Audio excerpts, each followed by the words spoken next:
Hello बच्चों, अरस्तु education में आज हम एड ग्रेड अभ्यास पुस्तिका से कक्षा 8वीं के सामाजिक विज्ञान विषय के अध्याय 2 ब्रिटिश प्रशासन नीतियाँ और प्रभाव के संपूर्ण प्रश्नोत्तर सरल भाषा में हल करेंगे। तो चलिए शुरू करते हैं। अध्याय 2 है ब्रिटिश प्रशासन नीतियाँ और प्रभाव। इसका प्रश्न क्रमांक 1 देखिए, दोहरा शासन प्रबंध से क्या आशय है? इसका उत्तर लिखिए। इसका उत्तर आपकी पाठ्यपुस्तक के प्रश्न क्रमांक 17 से लिया गया है। इसका उत्तर लिखिए। बक्सर युद्ध के बाद बंगाल में दीवानी का मतलब होता है आर्थिक मामलों का अधिकार, कंपनी को मिला एवं निजामत का मतलब होता है शासन व्यवस्था का उत्तरदायित्व नवाब को मिल गया। इस प्रकार बंगाल की शक्ति कंपनी तथा नवाब के बीच विभक्त हो गई। इसे ही बंगाल का दोहरा प्रबंध कहा जाता है। लिख लें उत्तर। अगला प्रश्न देखिए, प्रश्न क्रमांक 2, दोहरी शासन व्यवस्था से बंगाल की जनता पर क्या प्रभाव पड़ा? लिखिए। इसका उत्तर प्रश्न क्रमांक 17 से लिया गया है। दोहरी शासन के कारण बंगाल को कृषि, उद्योग और व्यापार सभी चौपट हो गए। आम जनता दरिद्र और अंग्रेजों के अत्याचारों से परेशान हो गई। यही कहा जा सकता है कि दोहरे शासन ने बंगाल की जनता को अपार कष्टों में डाल दिया। अगला प्रश्न क्रमांक 3, रेगुलेटिंग एक्ट के प्रमुख उद्देश्य क्या थे? तो बच्चों, रेगुलेटिंग एक्ट 1773 ईस्वी में ब्रिटिश संसद द्वारा बनाया गया था। उसके उद्देश्य हम इस उत्तर में देखेंगे।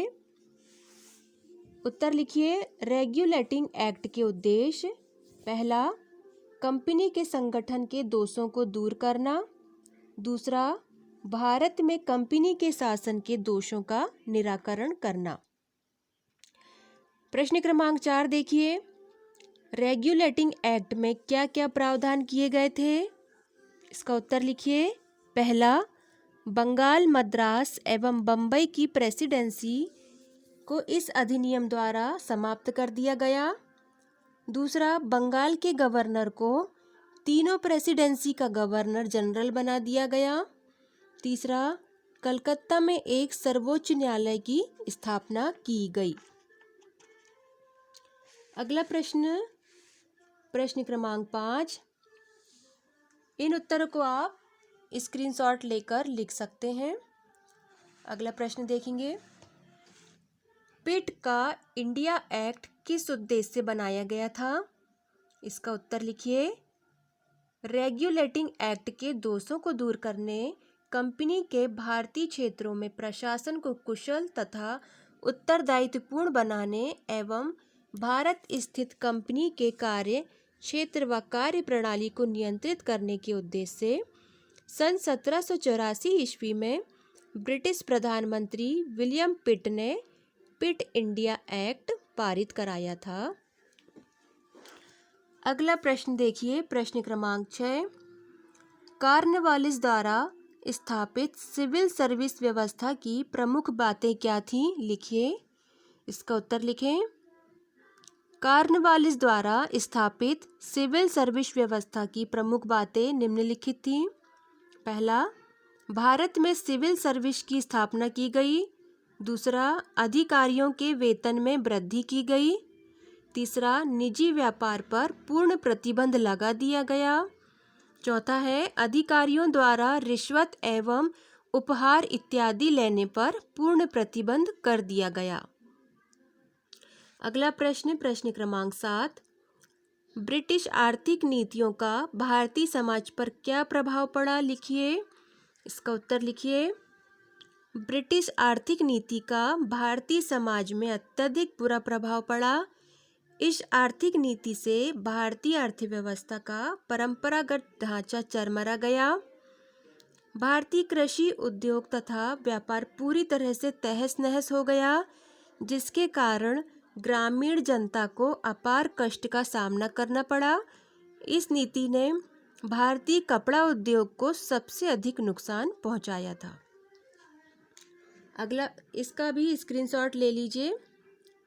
अगला प्रश्न देखेंगे। प्रश्न क्रमांक 8, स्थायी बंदोबस्त व्यवस्था से क्या आशय है? इसका किसानों पर क्या प्रभाव पड़ा? तो इसका उत्तर लिख लीजिए। सन 1793 ईस्वी में लॉर्ड कॉर्नवालिस ने कंपनी की आय बढ़ाने के लिए तथा उसमें स्थिरता लाने के लिए स्थायी बंदोबस्त लागू किया। जमींदारों का काम केवल लगान वसूल करना था। जमींदार किसानों से मनमाना लगान वसूलते थे। लगान न देने पर उनके साथ कठोर व्यवहार करते थे। इस व्यवस्था से जमींदार स्वयं धनवान हो गए, किंतु किसान निर्धन होते चले गए। अगला प्रश्न, प्रश्न क्रमांक 9, परिवहन एवं दूरसंचार व्यवस्था से ब्रिटिश सरकार को क्या लाभ हुए? इसका उत्तर लिखिए। परिवहन एवं दूरसंचार व्यवस्था से ब्रिटिश सरकार को अत्यधिक लाभ मिला। ब्रिटिश माल अब पूरे भारत में आसानी से पहुंचने लगा। उद्योगों के लिए अंग्रेजों को कच्चा माल आसानी से मिलने लगा।